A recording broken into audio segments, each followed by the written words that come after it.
Hari Om. Let's start with a prayer. Om Samasta Jana Kalyani Niratam Karunamayam Namami Chinmayam Devam Sadgurum Brahma Vidvaram Vasudeva Sutam Devam Kamsa Chanura Mardanam Devaki Paramanandam Krishnam Vande Jagadgurum Tvameva Mata Cha Pitattvameva Tvameva Bandhusya Sakattvameva Tvameva Vidya Dravidam Tvameva Tvameva Sarvam Namadeva Deva Tvameva Sarvam Gurudeva Deva. Hari Om. We ask the question now today. It says, can we see space? Because space and time, all according to Einstein, they are all relative. Now our relative, everything is relative for us because it comes under Vyavaharika Satyam. So question we ask is, can we see space? So some of the philosophical traditions are followed the Mimamsa position, and according to Mimamsa position, yes, when I see an object there, say there is a flower there, or a flower or a tree or a fruit, then we see the flower or fruit that there is a flower there. So this is a statement. That means there involving a spatial coordinates, there is involves right now, it's currently existing that I can see. So space and the time means now, and space is there or here, whatever. So I am seeing the space and time along with the object simultaneously. That is the concept that is according to the Mimamsa position, and Advaita also follows that. So basically most of the philosophical traditions say that I perceive the space and time as simultaneously along with the object location. This is the statement, and that in the other philosophy like the Advaita, there is a Sakshi who is seeing it, and that's what is a Sakshi Chaitanya. For us, Sakshi is only Sakshi, is witnessing the whole thing only. So now, let's ask the basic question. It says, do I see really space? Now, space is what? We say, let's be a little bit rational, scientific mind. Space is, we can define space as the distance or the gap between two simultaneous points of observation.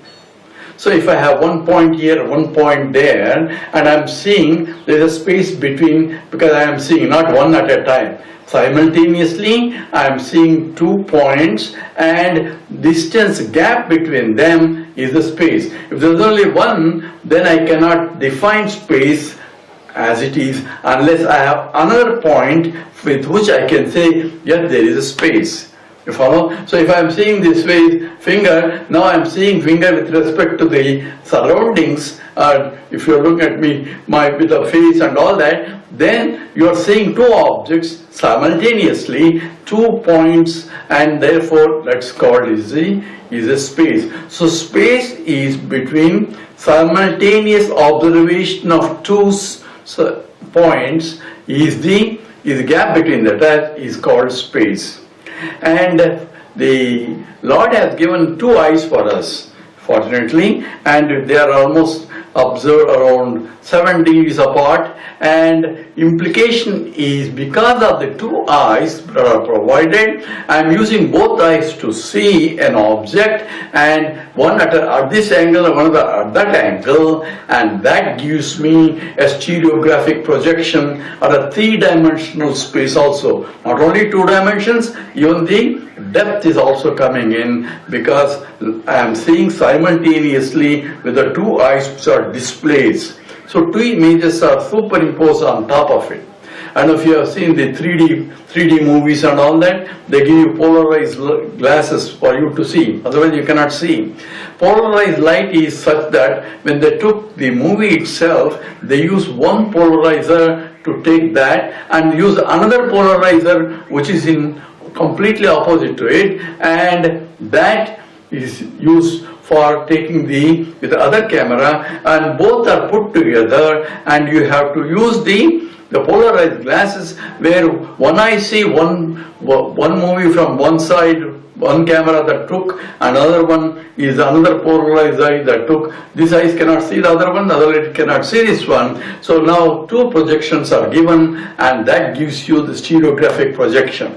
That's why in the people who are taking pictures of stereographic pictures, where they take two pictures, one at an angle, one compared to other, and eyes or glasses are given where you see the both together as one, where you are superimposing two little bit tilted photographs and to give you a three-dimensional view. So stereographic projection comes into picture because of that. Same way we have two ears to give us the stereographic sound, because one can hear that, other one can from something else also. So this is simultaneous observation of the two things provides you the space. And if I see only one, then I cannot define a space. That's what also happens in the case of a deep sleep state. But if you ask a simple question, where did the Big Bang occur? Where did the Big Bang occur? Obviously, where is a question of space. But the space itself is created with the bang, because there is only one point at the bang. And there is no 2 points for simultaneous observation to say there is a space there. So it's only 1 point, so you cannot define space. Space comes with the bang, because when it bang, it fragmented into pieces. That means there is a observation of two different points simultaneously. Therefore space is getting created with the bang only. And that's what is mathematically they call singularity. So space cannot be recognized unless you have two simultaneous observations, and this is from the science point. And according to Vedanta and Mimamsa, actually, space has a quality of the sound. You can locate the space based on the sound. Hey, I'm hearing there's a plane in that place or something. So I can locate the spatial coordinates based on my hearing than seeing also. Because I don't need to see, I can hear and say, he must be somewhere in that other room. I cannot see, but he is there. So this Shabdam is defined as the quality of the space. But that's for convenience, for our transactional purposes, for Vyavaharikam. But from the science point, space does not have any quality, other than it is accommodates. Called space is Akasha, means it provides Avakasha. It accommodates things, that means provides you space for accommodating. We don't have enough space here, and this is very crowded space, and outside this space, the walls are separating bathroom space and all that. All those divisions are only superficial only. With that we stop. Om Purnamada Purnamidam Purnat Purnamudachyate Purnasya Purnamadaya Purnameva Sishyate. Om Shanti Shanti Shanti. Harihi Om Shri Gurubhyo Namaha.